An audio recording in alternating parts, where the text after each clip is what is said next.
What is up, guys? It's your boy Rick Kakis, and today we've got some brand spanking new Destiny 2 news, courtesy of the Bungie weekly update that has just gone live, revealing official information. And so, let's get started. Now, first things first, what's going on in-game this week? Well, we had the launch of the Solstice of Heroes 2023 event, so there's actually a ton going on in-game. We have the brand new Bonfire Bash activity taking place in the new EAZ area. Well, not new, but it's only around for this event, and we have some extremely high stat armor on offer if you're willing to progress your Solstice armor from trash and upgrade it all the way to complete treasure. Now, I did do a video on this, it's linked up above, talking about that process and a ton of tips for helping you kind of min-max that and do that way more efficiently. Highly recommend checking that out if you haven't. But aside from that, we also have some new weapons on offer.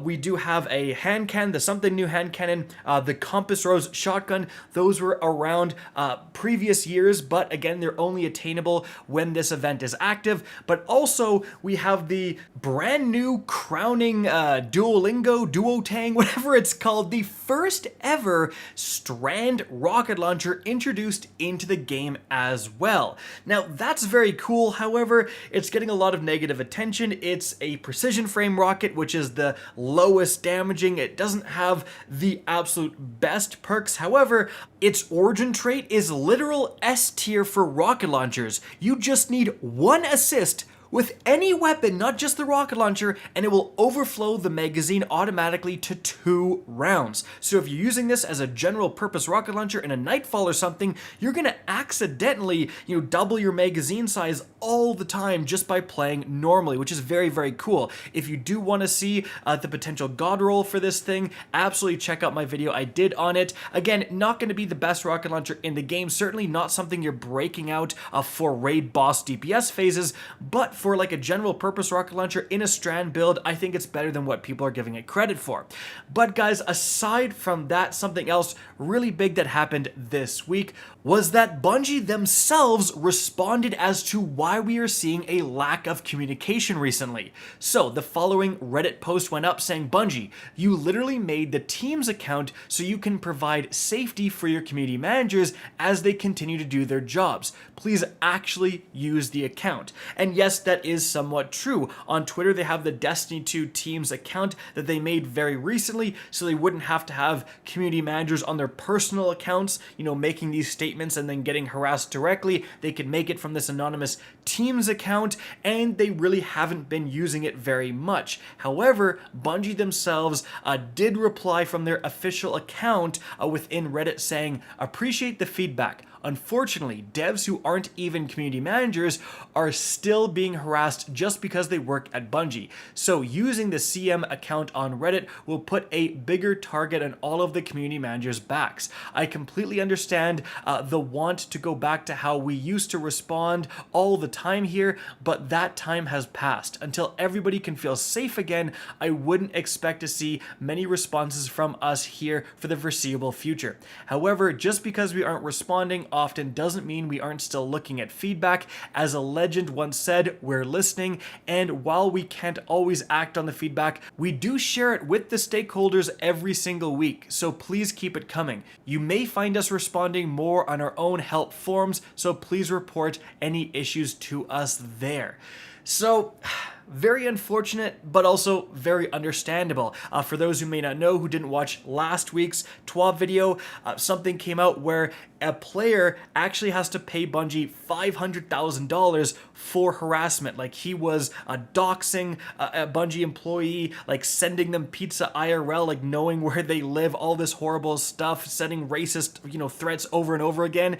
And it was ruled harassment in a court of law, and he has to pay a fine because of that. So undoubtedly, guys, the community can get extremely toxic. I mean, I say, what is up, guys? It's your boy Rick Kakis, and people people are absolutely livid about it. They tell me to kill myself because of my intro, right? Like such a, in the grand scheme of things, a minor thing. So I can't even imagine the hate and vitriol that Bungie gets, especially when you're community manager and you're just the lightning rod for the community anger, even though you're not the one making the decisions on the direction of the game.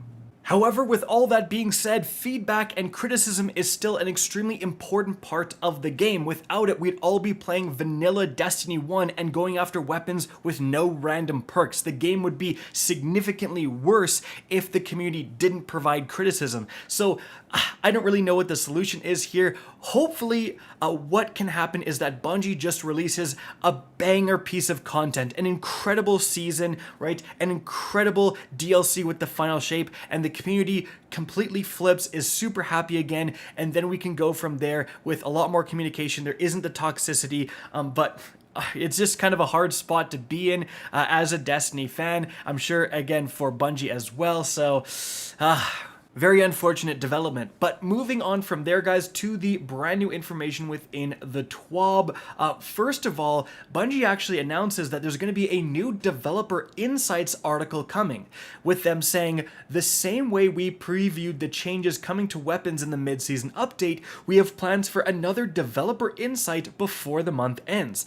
This time, the economy team will cover some updates to masterworking currencies and weapons coming to Destiny 2 ritual activities in Season 22, so next season. We'll have more to share when the article drops next week, so for now, let's just keep the focus on the current season. So, likely this is going to drop the day before the TWAB, so next Wednesday. Again, there's going to be some big changes to the economy, and that's pretty exciting, and also I really like how Bungie doing this, saying, hey, next week, watch out for this article. I think that's so much better than just randomly dropping an article on a Wednesday out of the blue, right? So that is pretty interesting. Like, let's hope it's some good changes, because certainly the economy could use some improvements. I'm actually very glad how Bungie did improve the economy within Lightfall, kind of simplifying everything, taking out a bunch of, excess currencies that weren't really important, so that's awesome. Now, moving on from there, guys, the winner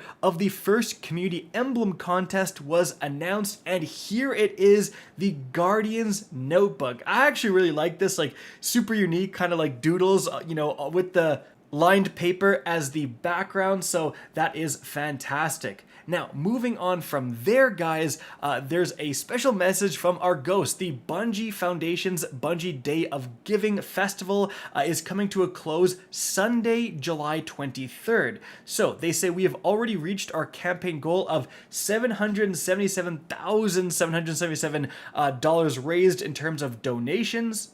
And they say the Bungie Day of Giving Festival will conclude with one massive grand prize still featuring, signed collector's edition of Lightfall and the final shape, all of that stuff. There's also a bunch of donation incentives, as you can see, and also on the Bungie Foundation Twitter, kind of as you can see right here, Nolan North, the voice of our ghost, is giving a thank you speech, and they also tweeted out from this account. They had the voice of Zur do something recently as well, so just some pretty cool stuff and some pretty great causes. Now, moving on from there, guys, importantly, 2 Trials of Osiris weapons are exiting the pool at the end of this season. So, to make room for new weapons, the Exalted Truth hand cannon and the Unwavering Duty machine gun are going away. Now, they do say you will still be able to focus them with Trials engrams after this season. However, if you want to earn them without spending resources, especially the Adept version, you gotta do it now. And Bungie says specifically, the Unwavering Duty's last available Trials weekend is July 28th, and the Exalted Truths will be August 4th. So, those are the final weekends you can grab these weapons. Now, moving on from there, they have a brand new Bungie rewards with the Solstice sunglasses. Actually, doesn't look that bad if I'm being honest. But after that, guys, we also have some new Prime Gaming rewards. You can see them right here. The Catching Rays Exotic Solstice emote, the Soul Piercer Exotic Solstice ship. We also have the Blue Sky Legendary Solstice Ghost Shell and the High Surf Solstice themed Legendary Ghost projection. And lastly, guys, confusingly, Bungie actually didn't put these things in the known issues segment of the TWAB, but they're very important to know. First of all, they actually disabled bolstering detonation, focusing strike, impact induction, and momentum transfer armor mods. So absolutely make sure you adjust your builds to account for that. And in addition, you actually can't get crafted weapon XP when doing Bonfire Bash right now. So don't, be using weapons that you're trying to level up in that activity. Guys, that is it for the video. Hope you enjoyed and found this informative. If you did, please remember to help me out by simply rating and especially sharing this video. If you guys want to see more Destiny 2 content similar to this, don't be afraid to slap that subscribe button. If you want to get in touch with me and keep up to date with the latest channel activity, the best way is to follow me on Twitter at RickCacus. That is linked in the description down below. Again, I hope you enjoyed the video, and as always, have a good day.